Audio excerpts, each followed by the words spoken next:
Kita ke informasi lain, saudara, karena pertahankan ponsel yang hendak dijamret, seorang ibu tersungkur dan terseret di jalan.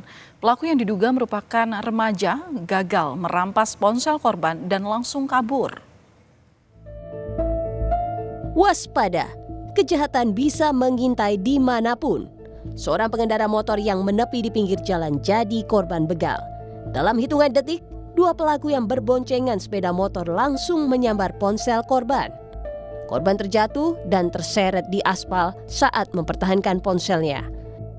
Pelaku juga ikut terjatuh dari sepeda motor karena ditarik korban.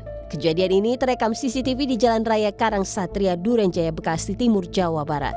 Kedua pelaku kabur tanpa membawa ponsel korban saat dikejar warga. Iya, ibu saya jatuh sambil narik si pelaku. Si pelaku juga jadinya jatuh kan, karena ditarik sama yang si ibu-ibu ini. Iya. Bu, kalau dilihat kondisi masih ramai ya Bu ya?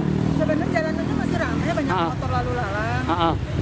Cuma kan karena posisinya maghrib ya. Iya. Jadi agak redup-redup. Korban sempat tersungkur dan terseret di aspal, terluka di bagian tangan. Korban belum melapor kejadian ini ke polisi. Alexander Blegur, Kompas TV, Bekasi, Jawa Barat.